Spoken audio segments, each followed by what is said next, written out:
I've always wondered, how exactly does a massive, globally recognized luxury brand balance high-end, uncompromising experiences with the absolute urgent need to protect our planet? It's a huge challenge, right? Well, today we're tackling that exact tension.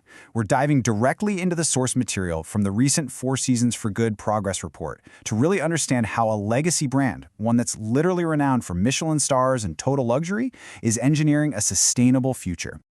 On one hand, you have these highly impactful global goals driven by a corporate ambition for ultimate luxury, but on the other hand, there's a really strong emphasis on empowering local property teams to take on community initiatives. So it's this top-down and bottom-up approach working completely in tandem. To truly wrap our heads around why these sustainability efforts even matter, we literally have to look at the immense footprint of this network. We are talking about a workforce of over 56,000 team members spread across 47 different countries. Breaking that down, that is over 26,000 folks in the Americas, more than 16,000 in Europe, the Middle East, and Africa, and over 13,000 in the Asia-Pacific region. When a workforce this massive shifts its daily routines, the global ripple effect is absolutely huge. So, with a footprint that big, how do they even decide what to focus on? Well, they use this tool called a double materiality assessment. I know it sounds super technical, right? But it basically just means they measure two things at the exact same time. First, how their operations impact society and the environment. We're talking things like climate change and worker health. And second, how those exact same issues impact their own financial bottom line. It's a clear acknowledgement that treating people on the planet well isn't just good PR anymore. It's a core business imperative. Okay, let's run through a quick rapid-fire sequence of data points from their 2024 highlights. We'll start with this massive figure right here, 95%. That represents the share of properties globally that have successfully eliminated single-use plastic water bottles.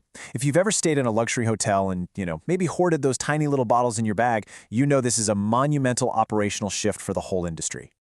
But it's not all just about the environment. There's a serious financial commitment to their social pillar, too. Look at this. Over $2 million has been raised globally by their properties toward fighting cancer, and a lot of that is notably through a decades-long partnership they have with the Terry Fox Foundation. And rounding out our data sequence, we've got 13,790. Now, what does that number mean? That is the total number of volunteer hours contributed by their team members globally in just one single year. It shows a level of commitment that definitely goes way beyond corporate check writing and moves into actual, on-the-ground human investment in local communities. Section 3. Designing for Sustainability.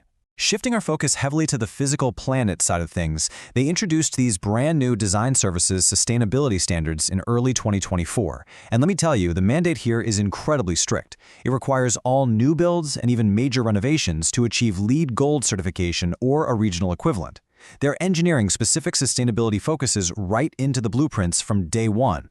Things like biophilic design to connect guests with nature, climate resilience, advanced water efficiency, and really smart building tech. So what does this actually look like in the real world? Well, it looks a lot like the Four Seasons Hotel Madrid, which is already LEED Gold certified. It's really fascinating proof that integrating these highly advanced environmental criteria absolutely doesn't mean compromising on the classic, high-end aesthetics that guests expect. But hey, it's not just about the shiny new builds. Take the Four Seasons Hotel George V over in Paris. Get this, this is an Art Deco landmark built all the way back in 1928.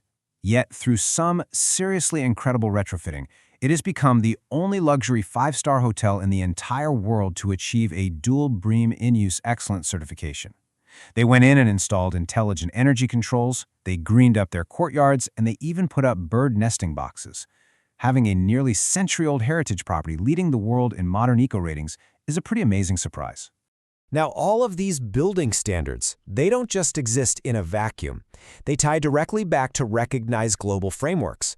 For example, all their local actions, whether that's sourcing sustainable materials or getting out there and planting trees, they map directly to the United Nations Sustainable Development Goals, specifically SDG 15, which is life on land. So what does all this data, all this engineering actually mean for the broader travel landscape? Well, honestly, we're witnessing a massive reconciliation right now.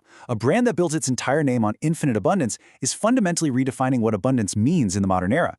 True high-end hospitality today is increasingly being defined by zero single-use plastics, rigorous carbon reductions, and really authentic community engagement.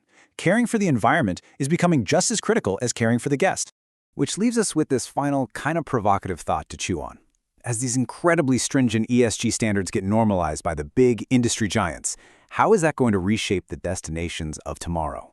Will a LEED Gold certification and net zero emissions soon become the absolute baseline expectation for anyone, anywhere, booking a 5-star ticket? It is going to be a fascinating shift to watch unfold. Thanks so much for joining me for this explainer, and we'll see you next time.